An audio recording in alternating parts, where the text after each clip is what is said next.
What is an artist's magnum opus? For me, I feel like it falls into one or two categories. It can either be a piece of work so thought-provoking you're left speechless afterwards, or it can be a deep look into the artist's mind, a sneak peek into the madness of what they think. Let's Start Here is Now by Lil Yachty, and I think it falls more into the latter. This is why I believe to be Yachty's magnum opus. It dropped in 2022, which was a really competitive year for music, so it's criminal that it got 0 Grammy nominations, and it's even more criminal that Yachty never put this album on CD. Like, look at this lineup, man, and tell me Yachty did not have a chance. Anyways, I feel like in order to truly understand why his album is so great, you need to take a look at Yachty's career. Yachty entered the game at a really weird time in hip-hop, coming in with that wave of auto-tune artists like Lil Uzi Vert, Future, Migos, and from the start, Yachty's always really been a controversial figure. This is because his first exposure to the public was hopping on Hot 97 and pretty much just disrespecting rap. They so mad is because they think that the young kids don't take this hip-hop thing serious. I honestly don't. He honestly doesn't. And he doesn't. It's called having fun. I'm sorry. Despite all the hate that he received, he still joined up with the 2016 XXL class, which I always hear is included in like the top 5 XXL classes, so do with that what you will. At this point in his career, he was pretty much just dropping classics back to back like Lobo and Broccoli, then decided to kill all of his momentum with the worst decision of his career, which is to say that Biggie and Pac were overrated. Rap traditionalists began to say he was a disgrace to the culture, while teens just seemed to love him, kinda like how Ken Carson and Cardi are viewed in rap now. After the drop of his next few albums flopped, people began to say he fell off, which is tragic because with each album, he slowly shifted away from that bubblegum rap sound that he was known for. Because of this, Lil Yachty kept trying to rekindle the success of Lil Boat, but never was doing the same numbers as that original mixtape. Yachty was also trying to get all of his day one success, but failed to do so they all just decided to leave him. At this point, Yachty was considered to have fallen off and was pretty much alone. As a result, he disappeared from the limelight, solely writing for bigger artists to perfect his craft. Let's Start Here is a direct product of all these events. With his Pink Floyd-esque sound, Yachty was able to encapsulate themes of identity, lust, suicide, isolation, and finding yourself through all of it. As a graduate fresh out of high school, these emotions listed are either things I have gone through or will go through soon, and themes like these are sure to relate to somebody out there. Now, since the channel is only dedicated to the most trusted information, always double checking sources, etc., I'm gonna make a completely subjective lyrical analysis of why I think this is Yachty's magnum opus. Starting with...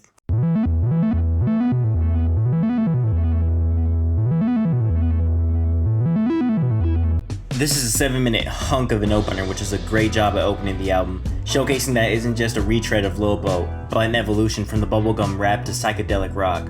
The title and first words of this song refer to a group of runaway slaves who joined up with the Seminole Indians, and man oh man, I wish I knew that beforehand, because I named a chapter of my comic after this song, not knowing what that word meant. I just did it because it sounded cool. Back on topic though, Yachty refers to himself as one of these Seminole people. I see this as sort of a metaphor for rebellion or cultural identity. Yachty isn't the most respected artist, so the Seminoles he's referring to are people who ran away to survive, much like how he's kind of running away from his own sound. The track as a whole focuses on this maturity and rejection from the cultural norm in favor of oneself. This and one other song in the album I believe have the best production and really show what Yachty and his team can do when he takes rap seriously.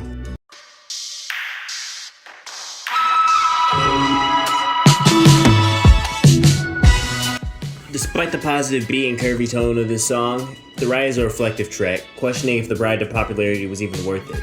The reason for Yachty's distorted vocal delivery could be to create an emotional ambiguity, as if his verse was an internal monologue, while Tizo Touchdown was more of the outside thoughts. In the chorus he says, "Don't ask no questions on the ride," and "making eye contact is suicide." This could be referring to the contracts and record deals that these labels tell him not to ask questions on, and to basically just accept whatever deal is given to him so that he can be famous. In the last few verses, Yachty and Tizo sing together. They begin to reference a void and try to fill that void. This is about the materialism that comes with stardom, and about how no matter how high you climb, it can never be enough. So these two try to fill it by purchasing chains, and refers back to avoiding all your boys, which I think may be talking about Yachty's day ones all leaving him, but that's all speculation. The song has themes of discontent, yet remains very introspective, contrasting a life trip with a mental trip. And as far as the title of the song goes, well, fun fact, most of the titles in this song don't have any meaning whatsoever. But I'm going to try and give them meaning because, again, this is all subjective. So I feel like the dash at the end of the song title is used to explain, an unfinished emotion. because when you end a sentence with a dash, it implies that the sentence is unfinished, so I feel like this ride is incomplete for him.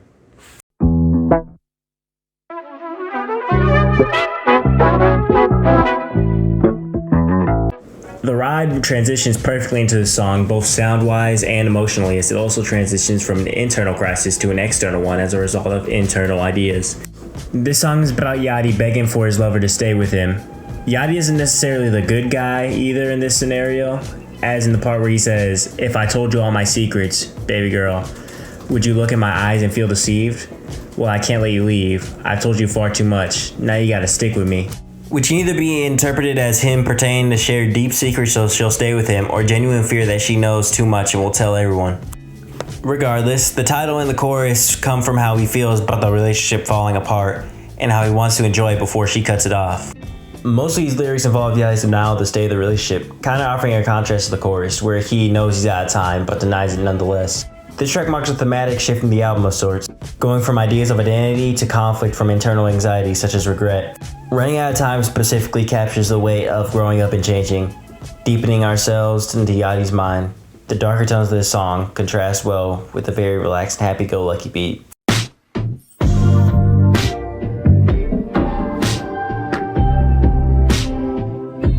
With genius annotations like this, most of what I'm saying is unvalidated by people who feel similar things to me, so take what I say with a grain of salt. Yachty's vocals about beauty sound very artificial, showcasing Yachty's artificial view of love at that point.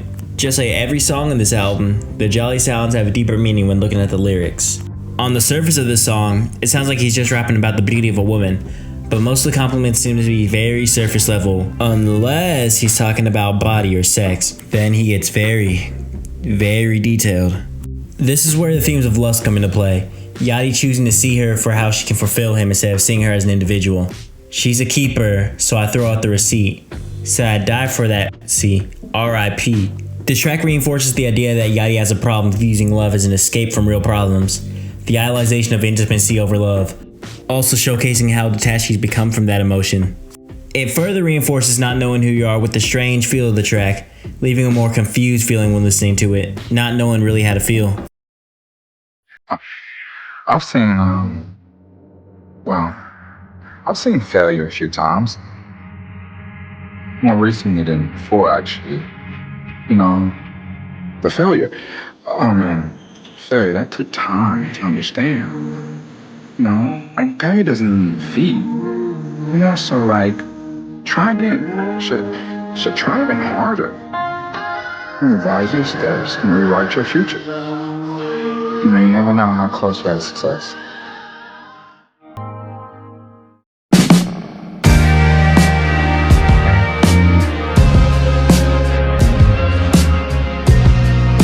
Immediately, this track throws us into a very emotional state for Boat, talking about how far he's gone and how he feels like he's stuck in a zone.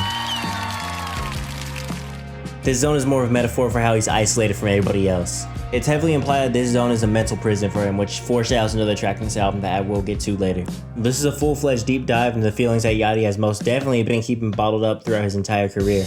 As far as the messaging in this album goes, I don't think any song in this album has had messaging this blunt before this. As far as messaging lyricism goes, this does feel like it marks a narrative shift in the album, more about Yachty being more open to his emotions to his audience. Throughout the song, Yachty describes this idea of home, being surrounded by his friends and loved ones, which is why the first line of the first verse of this song is, "Home is only an idea."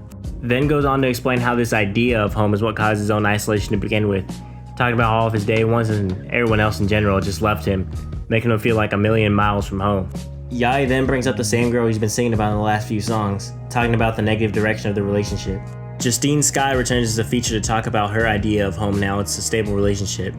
Here she questions the stability of her own relationship, wondering if her home is really falling apart. I perceive this verse as being from the perspective of the girl who Yachty's been singing about having relationship troubles with throughout the whole album. Having him be her stability, despite wanting to leave him.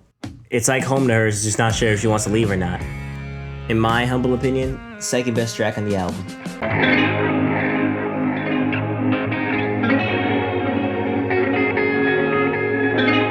This is a song about drug use, using the sun as a metaphor for day and nightlife. And the night he's on drugs and uses these drugs as an escape from reality. However, always living in the dark makes him appreciate the few moments where he does see the sun. From the lyrics, it's made really obvious that he's on acid. Going further into the song, Yachty expresses his fear of overdosing, so he wants to sort of paper trail of his lifestyle just in case. With how often he does live in the night and with the nightlife, he states that he wants pictures of the sun as a reminder, stated in the chorus, as if he ODs he'll never see it again. The primary contrast within the song is that he loves and enjoys the beauty of the sun, but prefers the night lifestyle. So because he's always tripped out and hungover in the mornings, the few moments where he's not allows him to appreciate the beauty of something as common as the sun. Which is why at the end of the song, there's a Bob Ross sample. This sample comes from the very first episode of the series where he paints a happy little tree, showcasing the joy of nature that is hard to appreciate.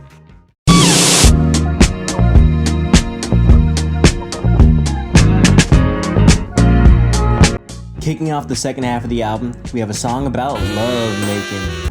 It's also the only song that has a music video that I can use for background footage. This song focuses on lust and how Yachty and the girl he's been singing about drive each other crazy with it. In the song, it's shown through both perspectives how these two feel attached to each other after one good night. There's surprisingly not a lot to say about this track, actually, but I feel as if this song as a whole is about Yachty fully submitting to his emotions. You know, gone are the days of Yachty thinking with logic, and now he's thinking with his cock. Diana Gordon returns as a feature on this song, and I feel like she's also singing from the woman's perspective. Here you can see more of the toxicity on the woman's side, where she says, "Imagine life without me, it's a waste of time." Showing kind of how she makes Boat feel a little trapped whenever he's with her, and making him feel like whenever he's without her, he's wasting his time. This is also better reflected in Yachty's verse when he says, "7 out of 7 days I'm needing you," where he now feels like he needs the woman to be complete. While I honestly hope that this song was about more, it does still offer really good insight into how their relationship is.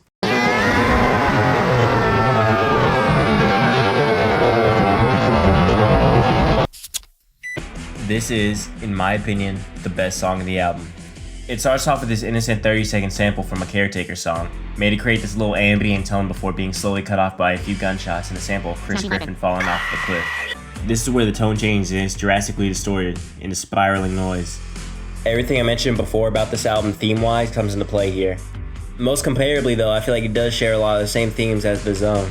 However, while The Zone is a song about Yachty venting about his frustrations and his career, it still feels like he's holding back at times, like the beat feels so controlled, like there's no beat switches, everything is still at a consistent pace and tempo. But sonically this song is so uncontrolled, it's so raw. The beat is so inconsistent and it switches up multiple times, but it still all flows together like it's a piece of his mind. Basically what I'm trying to say is this song is made to feel like a mental breakdown as Bo is forced to deal with the consequences of his heavy drug use, isolation, and identity crisis, and suicidal thoughts, causing him to spiral. Throughout the song, he explains how it was many of his own actions that caused him to lose vision in both a literal and metaphorical sense, as he can no longer see clearly physically, emotionally, and spiritually. Like I said last song about Yachty submitting to his emotions, this is him fully succumbing to those emotions, and that is very evident again when comparing the screaming in The Zone versus the screaming in this song.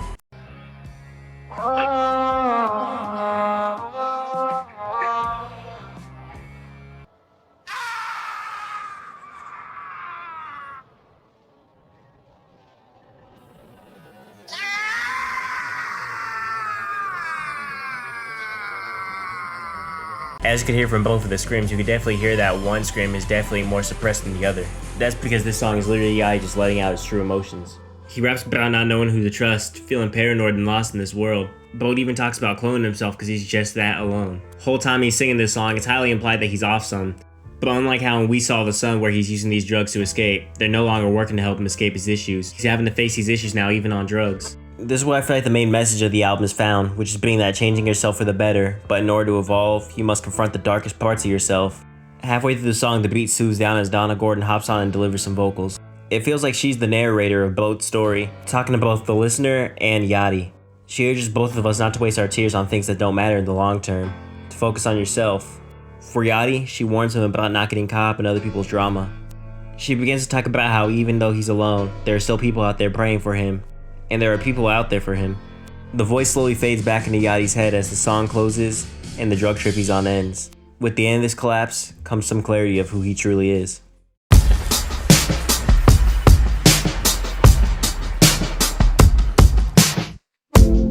This is the calmest track on the album, transitioning that insecurity into intimacy. With Yachty now knowing who he is and what he wants, he goes back to his partner saying if she knows what she wants too, prompting her to say something. He no longer feels like he's running out of time with this woman and is willing to put all past arguments behind him, feeling as if they were truly meant to be. If it wasn't obvious by now, the something that he wants this girl to say is "I love you." Throughout the song, there's a constant fear of rejection as all Boat wants is emotional transparency. Not wanting to make a scene expressing himself, but wanting an answer too. By the end of the song, it's implied that she didn't really feel the same way about him, implied in the outro, when the beat switches and he's straight up begging before cutting to a spoken word conversation about him talking to a friend about the relationship. Telling his friend about how they started out, Yachty gives a response to make himself sound cool, saying that in order to bag that, he told her that he'd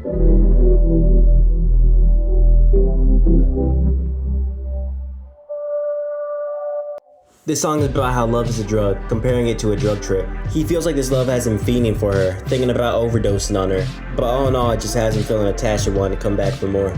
He withdraws without her, questioning if he's the one when he doesn't feel her love. Gets to a point where he thinks he literally died without her. The idea of painting the sky is heavily symbolic of a final gesture of self-expression before moving on. Now some of you guys may be asking, painting the sky with what? I don't know.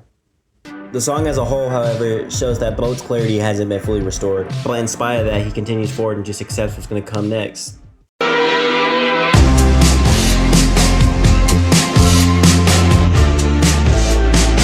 Following the breakup with his girl, Yachty can't seem to stay mad at her, wondering if he should be mad or not. This song is very reminiscent of Yachty's older tracks, going back to that bubblegum pop sound. The beat being more simplistic than the rest of the album is there because I believe it's meant to give more emphasis on the vocals and the tension throughout the song. It also shows how through his maturity, he's become a better man and is willing to commit, done with the rapper lifestyle. The song also features a lot of contrast in how he treated her like a queen while she treated him like trash. The track on a deeper level explores emotional fatigue that comes from self-doubt, asking questions such as if he should have just adapted to her lifestyle or if he was right to leave and find someone more willing to meet in the middle. This is very clearly out of his comfort zone. That's why he doubts so much. That's why he feels such mixed emotions, because that's all he's known. However, because he's stepping out of his comfort zone, he's willing to grow as a result.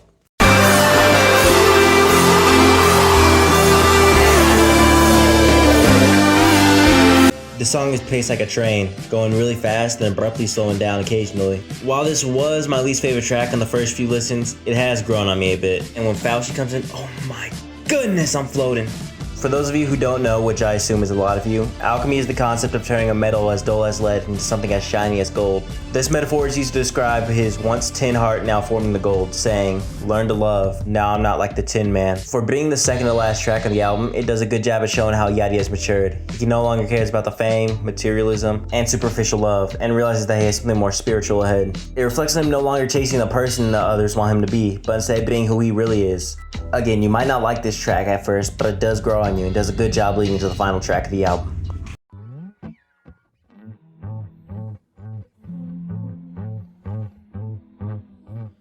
The title is contrasting with the song We Saw the Sun. Whereas that song talks about his bad habits never let him know if he'll see the sun tomorrow, this title of the song implies that he finally saw the sun. Obviously he didn't give up on drugs, but it's implied that he's not the self-destructive man that he once was. He's accepted himself, and that's seen in the instrumental.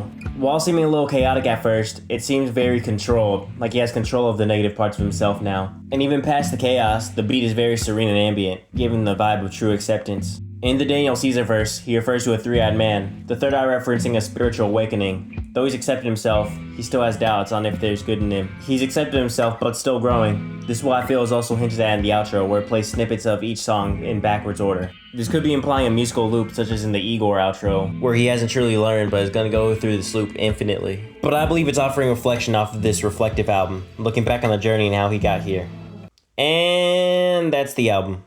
Okay, in all honesty, this video was supposed to come out a lot sooner, but first of all, I was graduating in May, so that was taking top priority. Then my car got destroyed, and then my average shift at work became 13 hours, which was... So most of my free time went into either working on my comic or grinding the Fortnite Battle Pass. However, we are here now, and let's finish off this video. Let's start here's what I believe is a look into Yachty's mind when it came to getting where he is now. At its core, it's about a personal reinvention from both an artistic standpoint and a personal one.